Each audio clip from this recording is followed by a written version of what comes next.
Welcome back, people. Today we're covering the Cold War at home.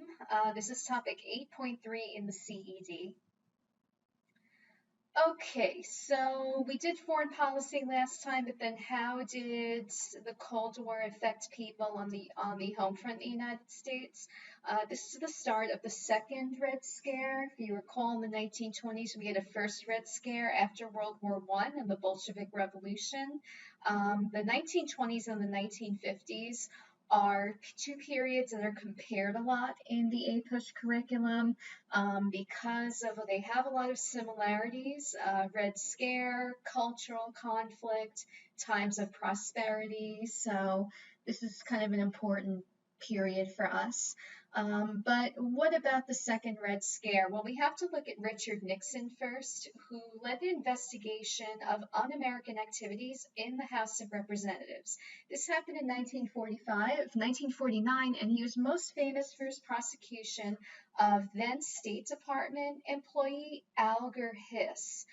This also led to blacklists. Basically, it was kind of like a little communist witch hunt.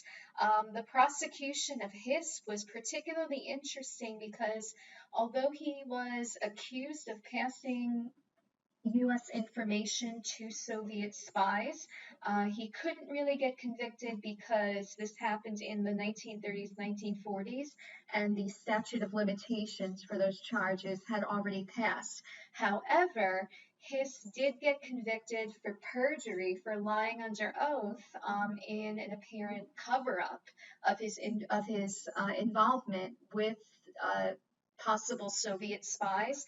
And it's kind of a bit of a self-fulfilling prophecy for Nixon because he's also going to get in big trouble during his reelection campaign for trying to cover up a criminal act made by his campaign. So this is kind of a little precursor to paranoid Nixon can't leave well enough alone, and he does kind of the same thing that old Hissy does to get himself in big old trouble.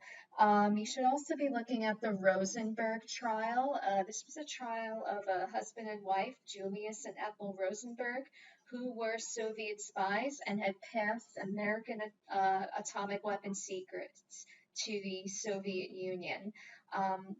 They were put on trial for treason. They were executed in 1953 and remain the only spies that we know of to be executed during peacetime. There's their picture.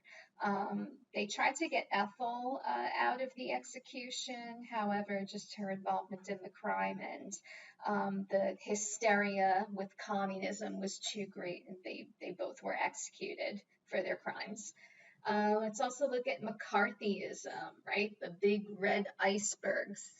The U.S. ship is going on to the big red iceberg and may threaten to sink it, but McCarthyism was named for Republican Senator Joseph McCarthy from Wisconsin, and this was a communist witch hunt, not unlike the Palmer raids of the 1920s. Again, we like to compare the 20s and the 50s very much.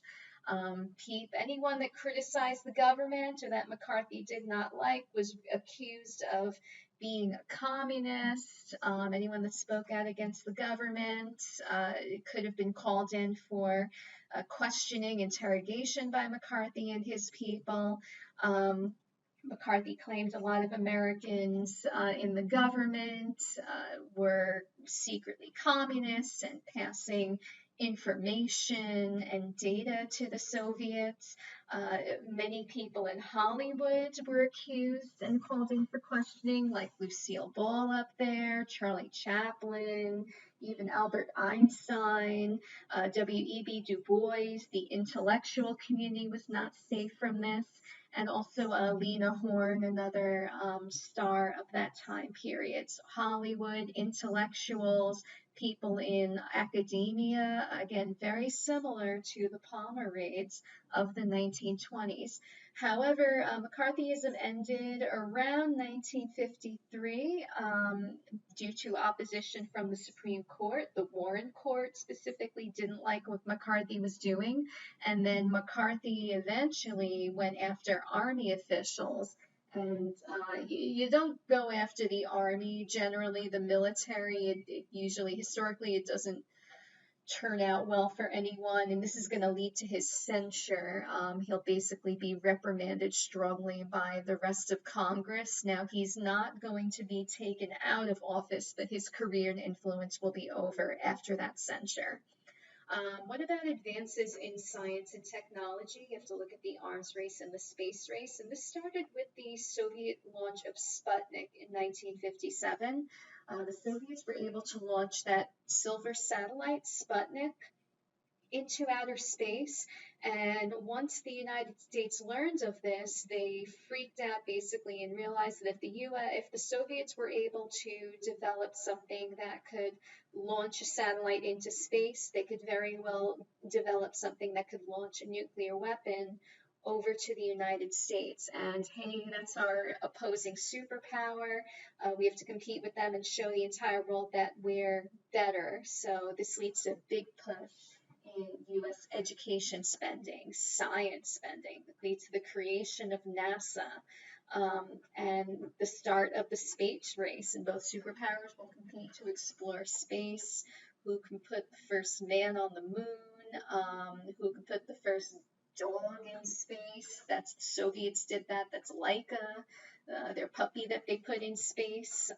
She came back, he came back, I can't remember, had puppies, and then one of those puppies was given to the US president at the time. I can't remember, either Eisenhower or JFK, and then the puppy was screened to make sure that it wasn't a spy.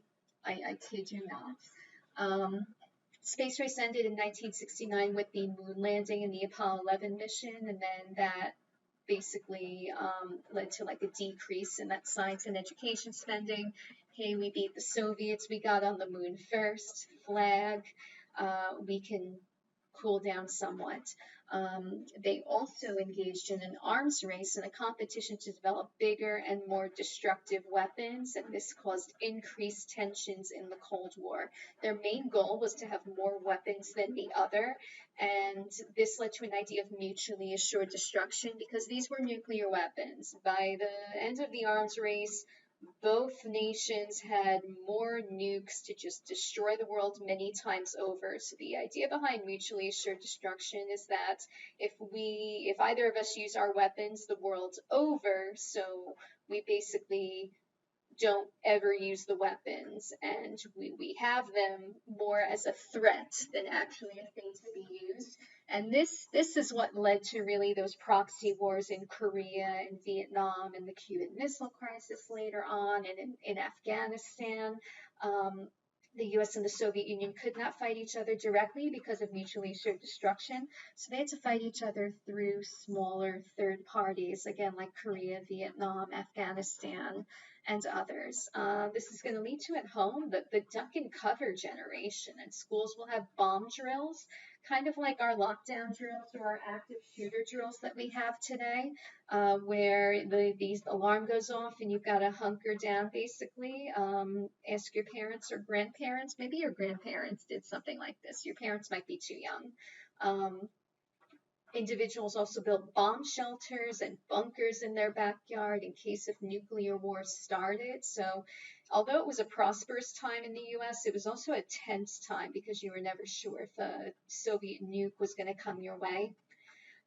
So a little bit of document practice, because why not? We're going to do Hippo for this newspaper headline that we see, and then we're also going to answer the reaction by Americans and the impacts of this event. So this is a news headline reporting the launching of Sputnik, the Soviet satellite. So for Hippo, I decided on historical context. Post-war tensions between superpowers led to a Cold War, which endured until the 1990s, which was a good start, but develop it further. So you want to bring up the arms race, the space race, the fact that the United States and the Soviets competed with each other to be the most technologically advanced, have the most stockpile of nuclear weapons. Reaction by Americans is going to lead to a big push in science education. They're going to spend a lot of money to develop new science and technology. And you could say the impact would be the United States won the space race in 1960. 1969 with the Apollo 11 moon landing. You could bring up technological advancements that resulted from the space race, solar panels, microwaves, um, LASIK eye surgery, just to name a few. There's a ton of them there. So, like an increase in technology, we probably more advanced than anything prior. Okay, so I hope this was helpful to you. I hope this video finds you well, and I'll see you on the other side. Take care.